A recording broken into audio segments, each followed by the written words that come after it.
Kita masih dalam tema utama kita, yaitu jalan menuju istana. Dan hari ini judul khotbah saya adalah ujian penjara. Saudara-saudara, seperti yang saya katakan di minggu kemarin, bahwa setiap orang punya mimpi. Saudara-saudara punya mimpi, saya percaya.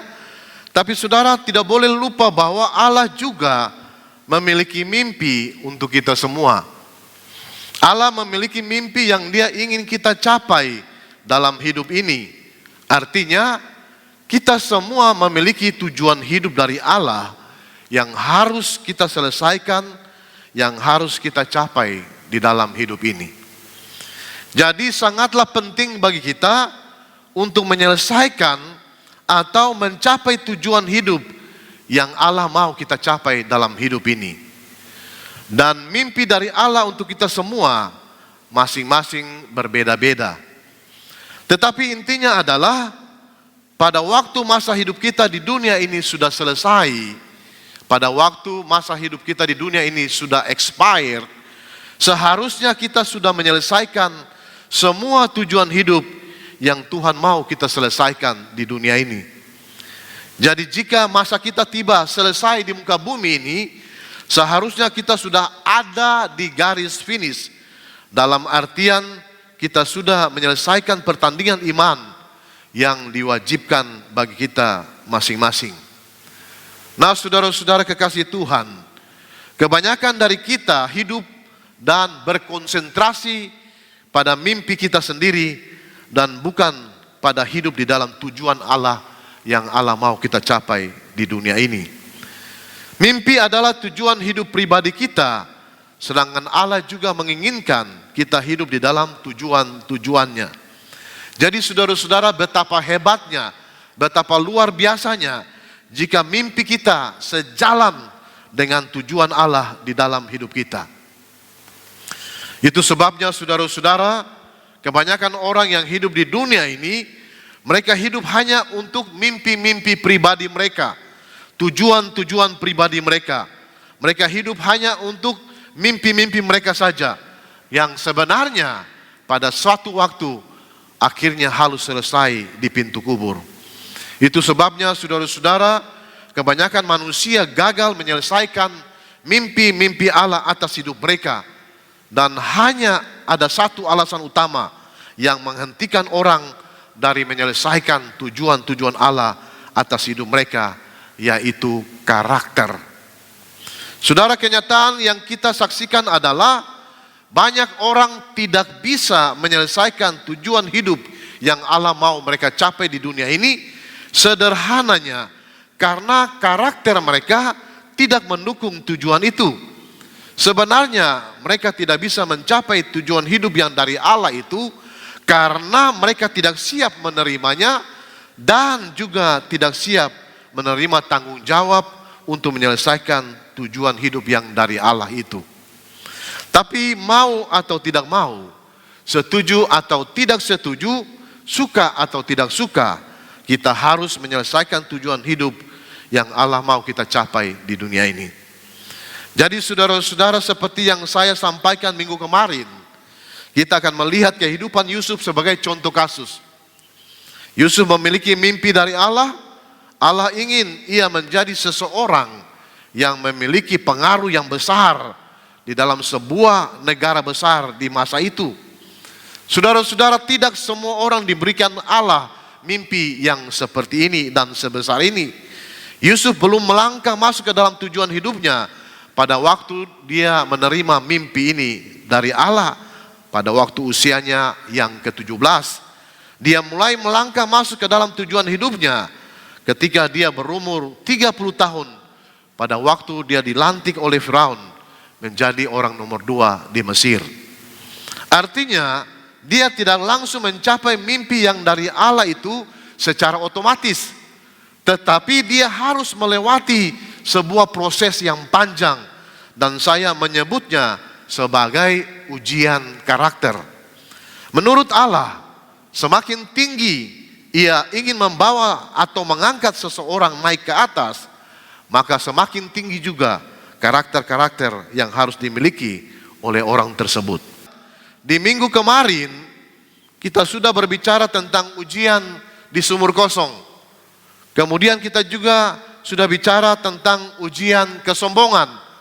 Dan hari ini kita akan berbicara tentang ujian penjara.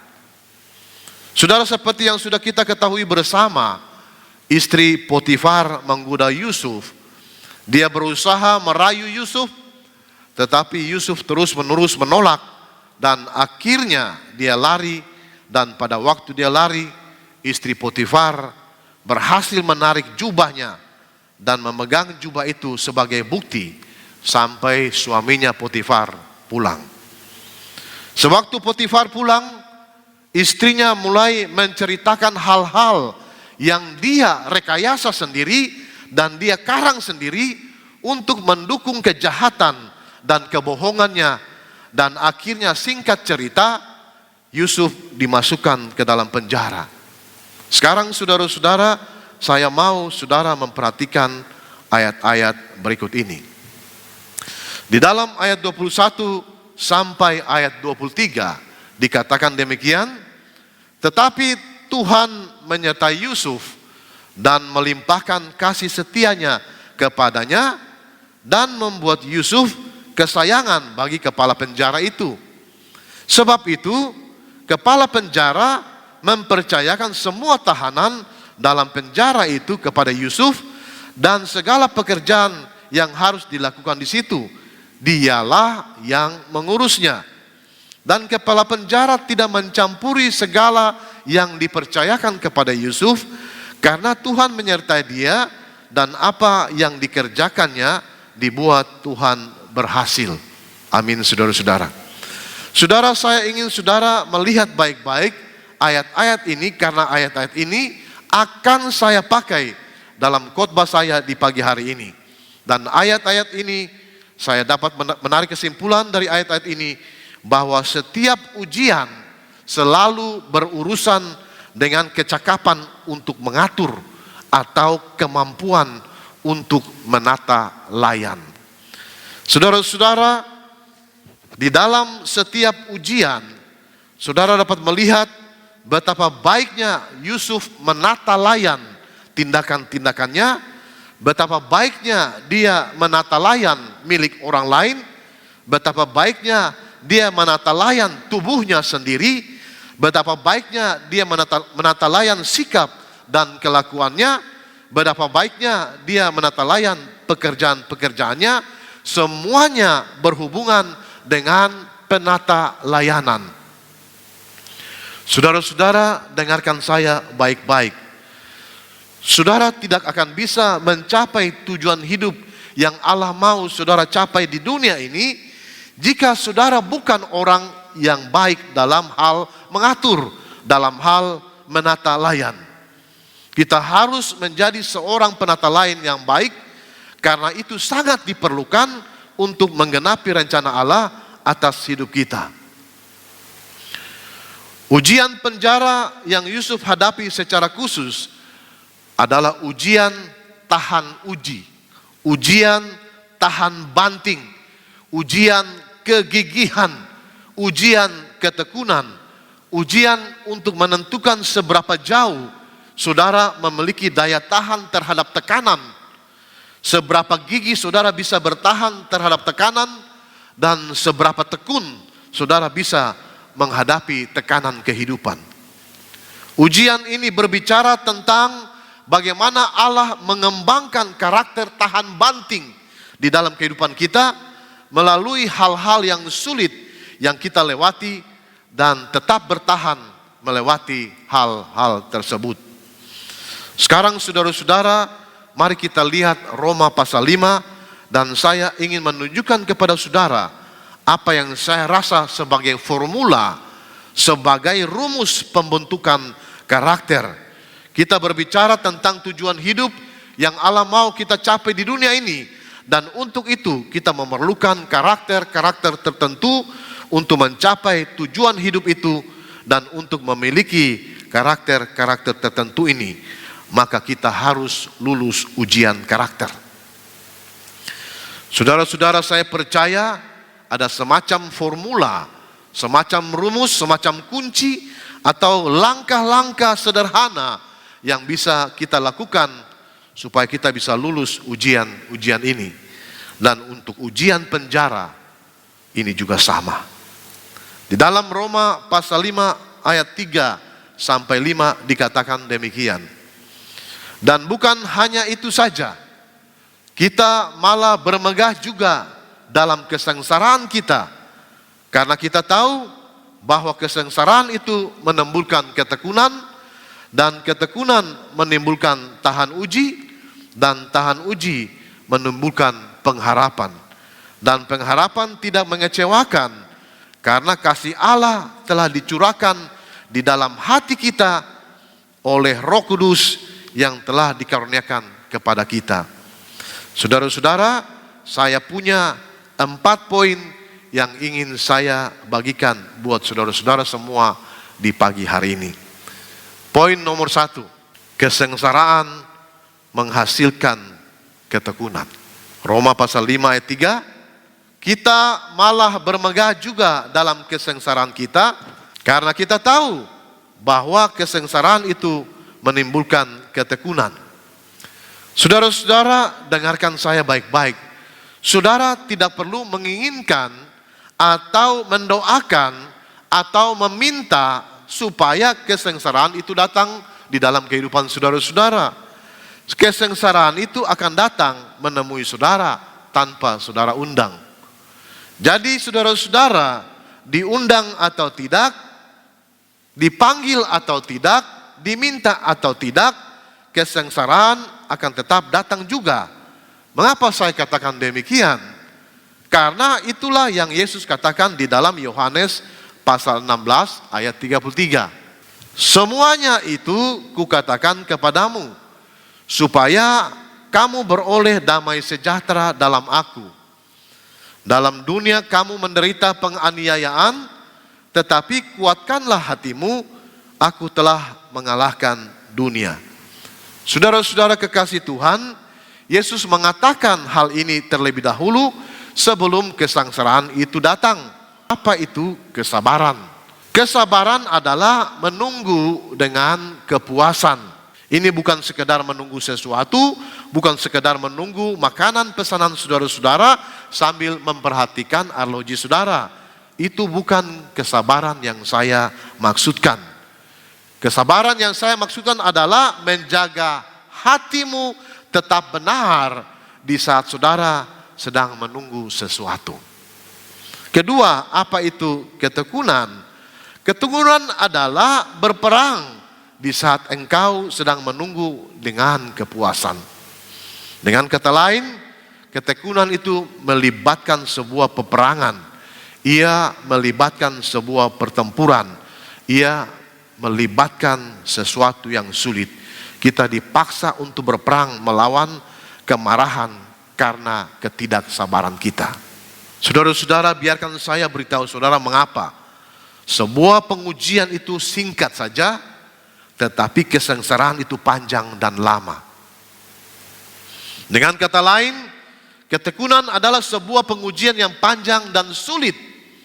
Setahu saya, inilah satu-satunya cara dan satu-satunya jalan di dalam Alkitab supaya orang percaya bisa menghasilkan karakter ketekunan di dalam dirinya. Saudara tidak akan bisa menemukan satu cara lain di dalam Alkitab yang bisa memunculkan atau menghasilkan karakter ketekunan selain kesengsaraan. Jadi saudara-saudara, kesengsaraan menghasilkan ketekunan. Dan saudara perlu tahu bahwa ketekunan itu adalah sebuah pengujian yang sangat panjang. Dan bagi Yusuf, hal itu membutuhkan 13 tahun. Setelah Yusuf berhasil melewati 13 tahun kesengsaraan ini dengan benar, maka muncul dari dalam dirinya sebuah karakter ilahi. Dan karakter itu adalah ketekunan. Saudara-saudara, saya tidak tahu mengapa, berapa lama maksud saya, waktu yang Allah perlukan untuk membentuk karakter ketekunan di dalam diri saudara-saudara. Daud, raja yang sudah diurapi oleh Nabi Samuel, seharusnya dia langsung duduk di atas tahta kerajaan Israel. Tetapi faktanya selama 13 tahun dia harus lari dan bersembunyi dari Saul, tinggal di tempat-tempat yang tidak layak, hidup luntang-lantung ke sana kemari, sangat menderita sebelum dia bisa menduduki kursi Raja Israel. Paulus berada dan melayani di Antioquia selama 13 tahun, dan dia selama 13 tahun menghadapi dan menanggung berbagai macam hinaan dari orang-orang di Antioquia sebelum dia bisa memulai perjalanan misionarinya yang pertama. Jadi saya tidak mengerti mengapa Allah pakai angka 13 ini. Itu sebabnya, mungkin itulah sebabnya orang berkata angka 13 adalah angka sial. Tapi minimal semua proses yang dialami oleh orang-orang luar biasa di dalam Alkitab ada minimal angka 13 di situ. Barangkali di antara saudara ada yang berkata, tapi Pak, saya sudah mengalami pengujian selama lebih dari 13 tahun. Jadi sekarang bagaimana? Jawab saya sederhana saja. Pergumulan Abraham berakhir setelah 25 tahun. Mungkin saudara berkata lagi, tapi Pak, pergumulan saya sudah lebih dari 25 tahun. Well, jawab saya sederhana saja. Musa 40 tahun. Bahkan orang Israel yang keluar dari tanah Mesir pun tidak ada satu pun yang sampai pada tujuan hidup mereka di tanah perjanjian kecuali Kaleb dan Yosua, karena mereka berdua ini memiliki karakter yang Allah mau mereka miliki. Kalau saudara mau tanya saya apa sebabnya sampai semua ini terjadi, sebabnya cuma satu. Karakter orang-orang ini tidak mendukung mereka untuk hidup di tanah perjanjian. Karakter mereka tidak mendukung mereka untuk sampai pada tujuan hidup mereka di tanah perjanjian. Jadi saudara, seperti apa saudara bereaksi terhadap sebuah situasi sulit akan sangat menentukan berapa lama situasi sulit itu akan berakhir. Jadi kesengsaraan akan menghasilkan ketekunan. Kita akan menjadi orang yang tekun setelah kesengsaraan ini berakhir, jika kita melewatinya dengan bersyukur. Sekarang poin nomor 2, ketekunan menghasilkan tahan uji. Saudara, seperti yang baru saja saya katakan, saya sudah melihat di seluruh Alkitab untuk melihat adakah sesuatu hal yang lain yang bisa menghasilkan karakter ketekunan. Mungkin saja ada orang berkata, saya mau meminta seseorang, seorang hamba Tuhan supaya berdoa buat saya. Saya minta seorang hamba Tuhan, orang yang luar biasa yang punya karakter ketekunan, berdoa buat saya. Mungkin pastor X, pendeta X, dokter X, maukah Anda menumpangkan tanganmu ke atasku dan berdoa untukku supaya saya bisa memiliki karakter ketekunan? Saya rasa tidak seperti itu, saudara-saudara. Saudara harus melewati pengujian yang panjang dan sulit, dan hanya dengan cara seperti itulah saudara bisa memiliki karakter ketekunan. Ketekunan itu menghasilkan tahan uji.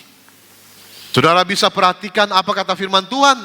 Setiap kali dikatakan dan Allah menyertai Yusuf sehingga ia bisa bikin ini, ia bisa bikin itu, sehingga ia berhasil di sini dan sehingga ia berhasil di sana, dan sehingga ia berhasil dalam semua yang dikerjakannya. Semua keberhasilannya Yusuf ada di dalam hal dia itu orang yang cakap sebagai seorang penata layan. Semua keberhasilannya dalam melakukan sesuatu hal selalu karena Allah menyertai dia. Nah saudara-saudara, mungkin saudara masih ingat juru minuman raja dan juru roti raja yang dipenjara bersama-sama dengan Yusuf. Saudara masih ingat kisahnya? Di dalam penjara, mereka berdua masing-masing bermimpi dan Yusuf menerjemahkan mimpi mereka berdua. Dia berkata kepada juru roti, dalam 3 hari Firaun akan menggantung engkau. Dan dia berkata kepada juru minuman raja, dalam 3 hari Firaun akan mengangkat engkau dan mengembalikan engkau ke posisimu yang semula, sehingga engkau akan menyampaikan piala ke tangan Firaun seperti semula. Kemudian dia berkata kepada juru minuman raja, perhatikan baik-baik saudara-saudara, Kejadian 40 ayat 14. Tetapi ingatlah kepadaku, apabila keadaanmu telah baik nanti, tunjukkanlah terima kasihmu kepadaku dengan menceritakan hal ihwalku kepada Firaun, dan tolonglah keluarkan aku dari rumah ini. Sekarang dengarkan saudara-saudara, Yusuf berkata kepada juru minuman raja, ketika Firaun mengangkat engkau kembali, ketika Firaun kembali mempromosikan engkau ke tempatmu, ke posisimu yang semula, tolong sampaikan kepada Firaun, ceritakan kepada Firaun hal ihwalku, bahwa saya tidak bersalah dan saya dimasukkan dalam penjara, dan tolong minta kepada Firaun supaya dia segera mengeluarkan aku dari rumah tahanan ini. Kemudian di ayat 23, di situ dikatakan begini saudara-saudara, tetapi Yusuf tidaklah diingat oleh kepala juru minuman itu, melainkan dilupakannya. Saudara-saudara, 2 tahun setelah juru minuman raja dipromosikan ke posisinya yang semula, Firaun bermimpi dan semua orang pintar di Mesir dipanggil untuk menerjemahkan mimpi itu. Tapi tidak ada seorang pun yang berhasil menerjemahkan mimpi itu. Dan tiba-tiba barulah juru minuman raja ingat kepada Yusuf dan berkata, ya ampun, saya baru ingat sekarang. Saya kenal seseorang di dalam penjara yang bisa menerjemahkan mimpi tuanku. Tapi saudara harus ingat, hal itu terjadi 2 tahun kemudian, bukan 2 hari kemudian, bukan 2 minggu kemudian, tapi 2 tahun kemudian. Sekarang saya ingin saudara berpikir sebentar. Siapa yang memberikan mimpi kepada Firaun? Jawabnya adalah Allah yang memberikan mimpi itu. Mengapa Allah tidak memberikan mimpi itu kepada Firaun 2 hari setelah juru minuman raja dipromosikan ke posisinya yang semula, tapi justru 2 tahun kemudian? Saudara, dengarkan saya baik-baik. Allah tidak pernah bekerja dengan cara manipulasi. Saudara mesti ingat itu baik-baik. Tidak akan pernah. Saya berpikir Allah menunggu sampai 2 tahun lagi setelah juru minuman raja kembali ke posisinya yang semula, karena karakter Yusuf belum siap untuk mendukung tujuan hidup yang Allah sudah siapkan bagi dia. Dan dengarkan saya saudara-saudara, adalah anugerah Tuhan bahwa dia tidak menaruh saudara di tujuan hidup saudara sebelum saudara siap untuk memenuhi tujuan Allah itu.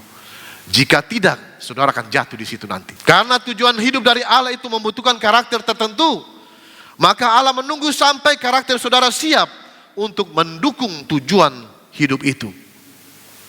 Jadi saudara dengarkan saya baik-baik.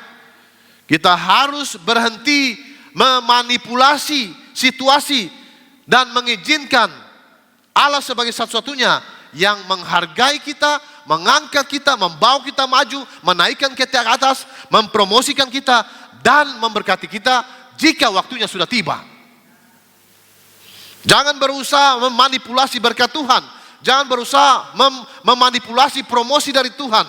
Jangan berusaha memanipulasi jabatan. Karena Allah menunggu sampai karakter kita siap, baru dia mau mengangkat kita ke posisi itu, ke jabatan itu. Jangan manipulasi berkat Tuhan. Biarkan semua berjalan secara normal saja, dan jika Tuhan menilai bahwa karakter kita sudah siap, maka promosi darinya akan segera datang. Saudara tidak perlu takut, itu pasti datang.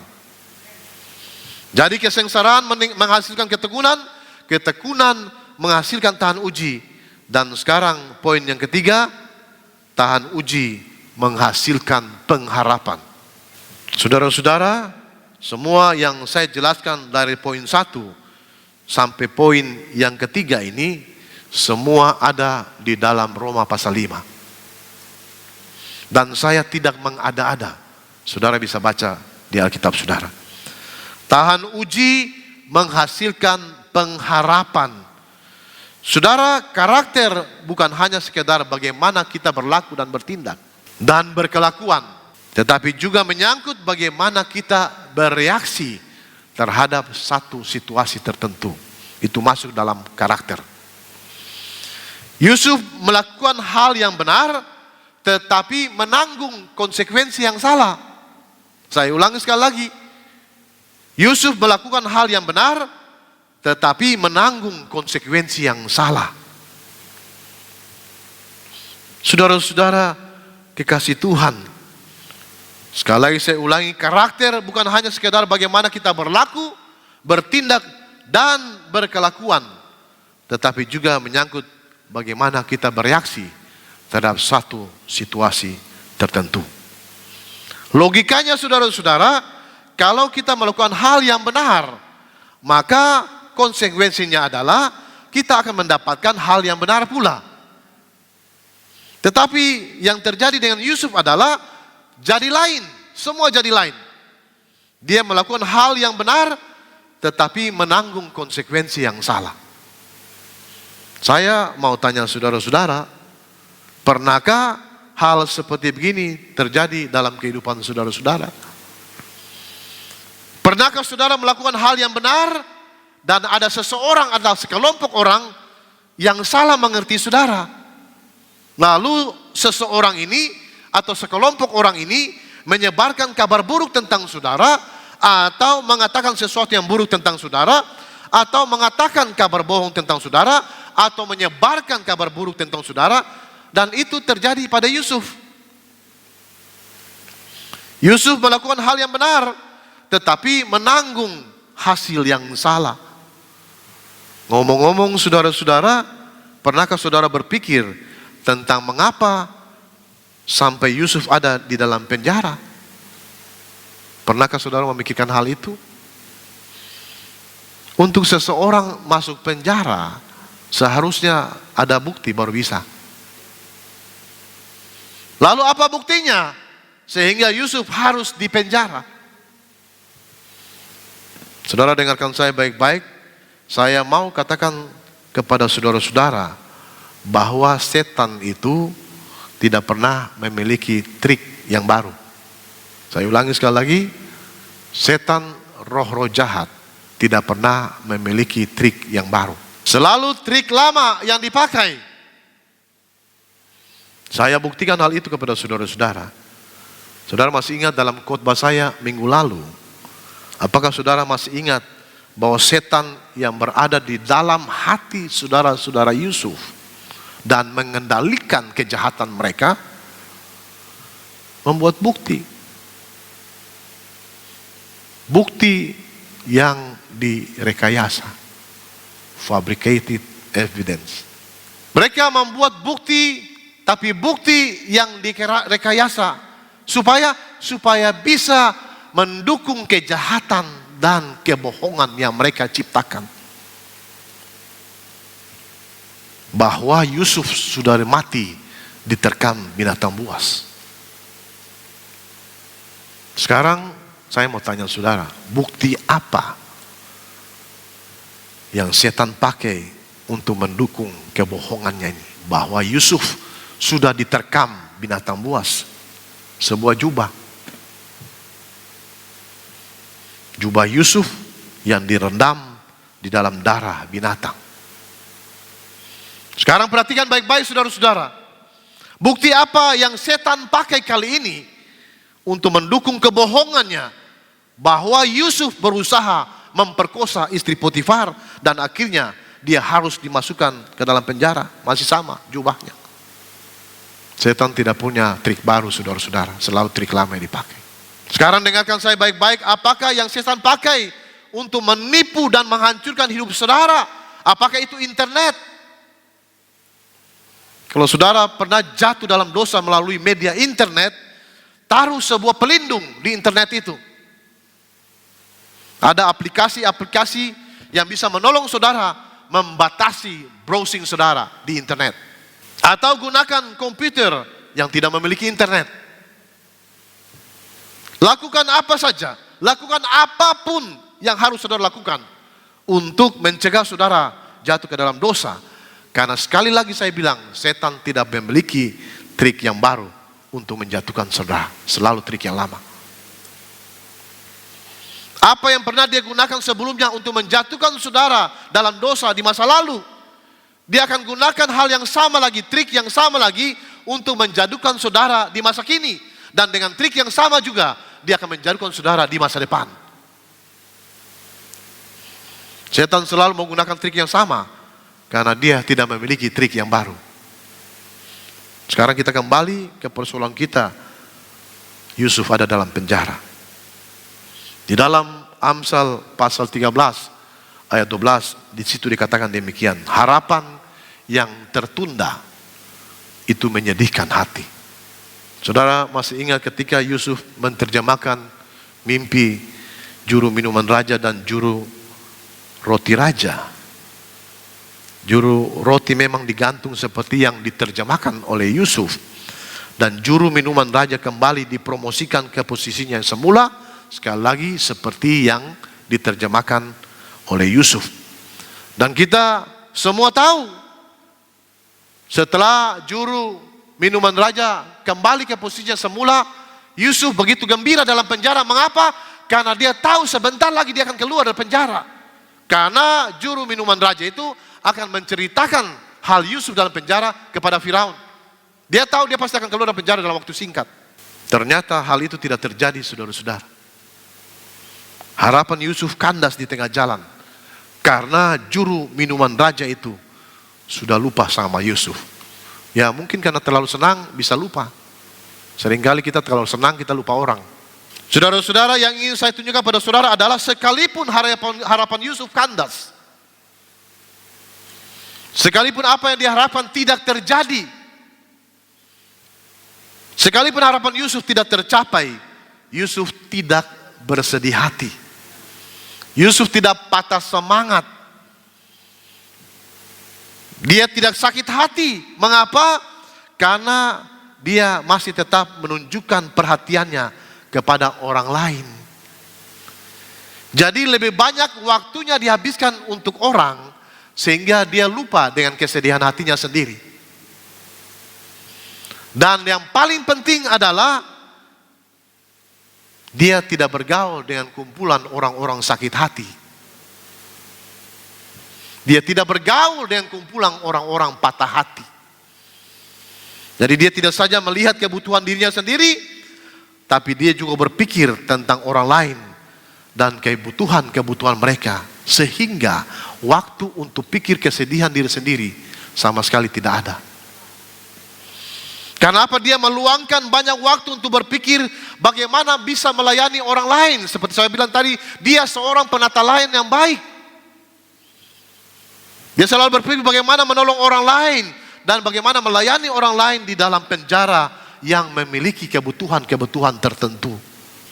Sekarang saya ingin ingatkan saudara-saudara kembali Roma pasal 5 ayat yang ketiga. Di situ dikatakan bahwa dan bukan hanya itu saja, kita malah bermegah juga di dalam kesengsaraan kita. Karena kita tahu bahwa kesengsaraan itu menimbulkan ketekunan. Dan ketekunan itu menimbulkan tahan uji. Dan tahan uji menimbulkan pengharapan. Dan perhatikan ayat 5. Dan pengharapan tidak mengecewakan. Karena kasih Allah telah dicurahkan di dalam hati kita oleh Roh Kudus yang telah dikaruniakan kepada kita. Saudara, firman Tuhan berkata, dan pengharapan tidak mengecewakan. Mengapa tidak mengecewakan? karena kasih Allah telah dicurahkan di dalam hati kita oleh Roh Kudus yang telah dikaruniakan kepada kita. Dan saudara dengar baik-baik saudara, apa saja yang dihubungkan dengan kasih Allah, selalu yang baik-baik punya dan selalu yang luar biasa punya. Dan itu yang dicurahkan dalam hati kita kalau kita punya pengharapan. Dan sekarang dengarkan kesimpulan saya. Seperti yang sudah saya katakan tadi, pengharapan itu bukan Allah akan melepaskan kita dari situasi yang sulit yang sedang melanda, mengancam kita saat ini. Tetapi Allah akan menolong kita berjalan melewati situasi yang mengancam kita saat ini. Dan inilah pengharapan kita. Tetapi pengharapan kita tidak mengecewakan. Karena ada hal-hal yang baik, yang luar biasa, yang Tuhan sementara siapkan bagi kita setelah kita bisa melewati semua ini dengan baik. Hal-hal apa sajakah itu? Pokoknya semua hal yang baik dan luar biasa akan menjadi milik kita setelah semuanya ini bisa kita lewati dengan baik. Pengharapan menghasilkan kebaikan bagi kita. Saudara, seperti yang seringkali saya sampaikan buat saudara-saudara dalam khotbah-khotbah saya beberapa waktu yang lalu. Tidak ada jalan mudah untuk mendapatkan sesuatu yang baik. Saya ulangi sekali lagi, tidak ada jalan mudah untuk mendapatkan sesuatu yang baik. Selalu saja ada jalan yang berliku-liku untuk mencapai hal-hal yang baik di dalam hidup kita. Dalam situasi kita yang terasa amat sangat berat akhir-akhir ini juga, marilah kita tetap menaruh pengharapan kita kepada Tuhan dan percaya bahwa Tuhan akan menuntun kita berjalan melewati masa-masa yang sulit ini. Dan percayalah, pada akhirnya semua kesulitan ini pasti akan berakhir. Dan setelah itu hanya kebaikan sajalah yang menanti kita di ujung jalan di sana. Dan semua kita yang percaya sama-sama kita katakan amin, haleluya.